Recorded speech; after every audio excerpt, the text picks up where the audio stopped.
Nah, di minggu depan gue akan bahas cara penggunaan Unreal Engine ini. Halo semuanya, selamat datang di channel gue. Sesuai janji gue minggu lalu, gue akan bikin cara menggunakan Unreal Engine.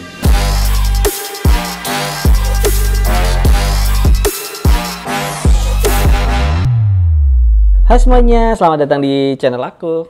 Halo filmmakers, welcome to Daunet Films. Hari ini gue akan share caranya untuk membuat virtual set dengan menggunakan smartphone dan juga Unreal Engine. Nah, jadi workflow-nya gimana? Workflow-nya pertama-tama kita akan record menggunakan smartphone dan kita akan manfaatkan fitur tracking yang super perfectnya dari smartphone tersebut.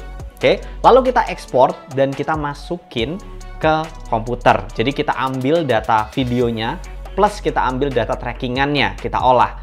Nah, data itu bakalan kita lempar lagi ke Unreal Engine. Jadi kita akan proses supaya movementnya itu menyesuaikan dan sesuai dengan hasil trackingan kita tadi. Baru terakhir kita akan compositing. Nah, kita compositing di After Effects supaya hasilnya jauh lebih perfect lagi gitu. Nah, jadi yang pertama yang harus kita lakukan tentunya kita harus punya dulu Unreal Engine-nya, kita bisa install. Nah, karena ini free open source software, jadi kalian bisa dapat dari mana aja, nggak perlu beli dan nggak perlu nge-crack. Biasakan untuk tidak menge-crack. Nah, sebelum kita masuk ke videonya, kita akan lihat info penting dari MSI. Langsung aja.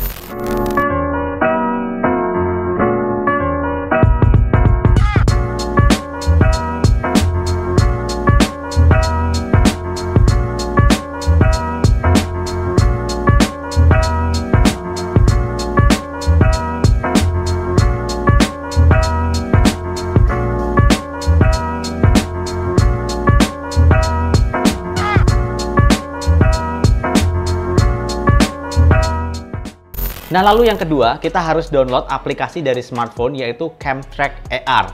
Nah, benefitnya Camtrack AR ini nggak cuma memanfaatkan fitur AR dari smartphone-nya.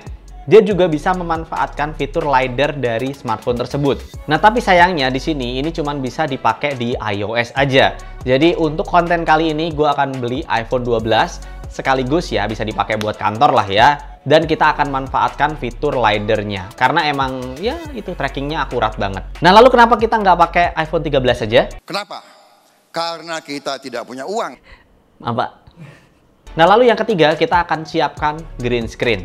Nah, green screen ini kita akan manfaatkan untuk memasukkan kita ke dalam virtual set yang kita udah buat tadi. Oke, langsung aja kita masuk ke tutorialnya. Oke, halo semuanya, perkenalkan nama gue Bani Adil untuk yang belum tahu. Nah, di sini gue akan jelasin beberapa hal yang tadi Anjas udah kasih tahu ke kalian semua nih. Terutama di sini Camtrack AR. Nah, fungsinya Camtrack AR ini adalah untuk merekam video yang nantinya akan kita gunakan di video compositing nanti. Nah, kenapa nggak pakai software kamera bawaan aja atau kenapa nggak pakai kamera lain? Alasan kita pakai software ini itu adalah karena kita mau ambil track data yang dihasilkan dari software ini. Dengan format track data yang universal, kita bisa pakai track datanya untuk software compositing yang akan kita gunakan. Di sini ada Blender atau mungkin After Effects dan pasti yang akan kita gunakan hari ini yaitu Unreal Engine. Nah, gimana sih caranya untuk pakai Camtrack AR nih? Kalian tinggal buka aplikasinya Camtrack AR nih, ya kan, langsung ke mode kamera. Nah, gampangnya itu pas kita langsung track nih ke Anjas, semuanya udah langsung ke track dari lantai, floor udah ada tulisannya juga floor and unknown karena emang Anjas itu kita nggak tahu apa jenisnya sebenarnya. Ada tulisannya unknown di sini. Udah nih, udah ke track semua nih kan. Yang pertama harus kita lakukan adalah kita kasih pinpoint dulu dengan cara pencet pojok kiri bawah tuh, point the camera to the grid. Paling bawahnya deket-deket kakinya Anjas saja. Dipencet sama kasih juga axis-nya untuk tracking point-nya juga. Nah, di sini kita tinggal rekam. Dan ceritanya Anjas ya kan lagi ada di manapun itu nanti environment yang akan kita buat. Ya kan? Tiba-tiba ada gunung di belakang, ada di lahan yang sangat jauh. Ini gua akan kasih perspektif dari high angle. Ya kan? Low angle juga ya kan berubah perspektif. Track in, close up, sama track out juga. Nah, setelah kita selesai rekam, ini aplikasi bukan cuma ngerekam videonya, tapi juga menghasilkan tracking data yang bisa kita pakai nanti di After Effects, Blender, dan juga udah pasti Unreal Engine. Itu dia bosku. Unreal Engine. Jadi untuk build environment-nya di sini kita bisa pakai aset yang disediakan oleh Unreal Engine yang bernama Quixel Bridge, dan ini berbentuk plugin. Tapi kalian gak usah khawatir, plugin ini udah include saat kalian install Unreal Engine ke dalam komputer kalian. Dan di sini kalian bebas mau build environment-nya seperti apa sesuai dengan imajinasi kalian, karena memang aset yang diberikan di sini itu banyak dan beragam dan bervariasi. Setelah kalian puas dengan environment-nya nih, step selanjutnya yaitu kita akan masukkan track data yang udah kita buat dari CamTrack AR tadi ke dalam Unreal Engine. Nah, kalau misalkan posisi kameranya memang nggak terlalu enak, kalian bisa ubah sesuai dengan keinginan kalian. Dan di sini gua dan Anjas itu sempat kaget banget karena dengan frame sebanyak ini, Unreal Engine bisa merender frame tersebut dengan super cepat. Nah, selanjutnya kita bahas yuk cara compositingnya. Minimal biar realistis. Langsung kita masuk ke After Effects. Nah, kalau build environment-nya udah selesai di Unreal Engine, kita langsung aja masuk ke compositing di Adobe After Effects. Nah, untuk compositing di Adobe After Effects-nya ini lumayan gampang ya. Kalian tinggal masuk aja ke folder CamTrack AR yang sudah kalian kirim ke komputer kalian. Kalian drag aja, masukin ke dalam Adobe After Effects. Lalu kalian tinggal bikin composition baru atau sequence baru ya di sini. Nah, usahain sama antara composition kita, footage kita, dan juga file renderan dari Unreal Engine tadi. Nah, karena di sini masih 29,97, kita langsung ubah aja menjadi 30 fps. Sequence-nya di sini udah jadi, langsung aja kita masukkan footage kita. Nah, di sini kita samain aja framingnya dengan framing yang kita mau, kita scale up aja di sini. Lalu selanjutnya kita import aja file dari Unreal Engine 5 yang udah kita render. Klik kanan di project, klik import, lalu klik file. Kita cari aja folder mana tadi kita simpen filenya. Kita cari aja di folder mana kita simpen renderan dari Unreal Engine 5 yang tadi udah kita export. Nah, setelah masuk file-file tadi menjadi satu sequence, kita tinggal drag aja ke timeline kita. Nah, selanjutnya yang harus kita lakukan adalah kita keying atau kita chroma key atau apapun itu namanya. Nah, kita ilangin bagian hijau-hijaunya. Nah, di sini kita menggunakan efek yang namanya Key Light 1.2.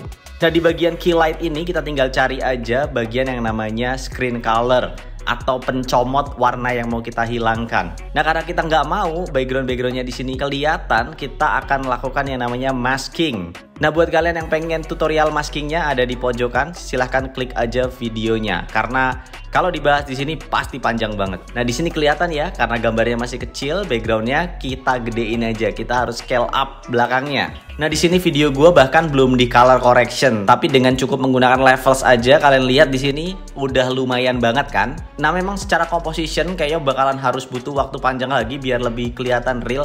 Tapi coba kalian lihat bagian trackingnya. Ini perfect banget, padahal ini dari HP pakai sensornya dan ternyata hasilnya works 100%. Padahal sekali lagi ya, ini pakai laptop doang. Sekarang laptop udah bisa bikin virtual set, bisa composition, dan bisa dilakuin untuk hal-hal lainnya. Mantap banget. Nah, itu tadi cara compositingnya ya. Tentunya ini nggak bisa 1 kali 2 kali kita belajar langsung bisa compositing sempurna.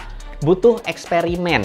Nah, tentunya di sini pesan gue adalah buat kita-kita semua nih yang coba compositing, itu kita explore. Jangan cuman kayak, oh cara ini, manfaatin cara ini. Nggak, kita harus bener-bener ngulik banget. Karena hasil yang bagus, realistis, itu juga dihasilkan dengan eksperimen yang butuh waktu banyak. Jangan banyak ngeluh dan banyakin eksperimen. Nah, selanjutnya adalah kita ekspor video kita. Ceritanya Anjas ya kan lagi ada di manapun itu nanti environment yang akan kita buat. Ini gua akan kasih perspektif dari high angle, ya kan, low angle juga, ya kan, berubah perspektif, track in, close up, sama track out juga.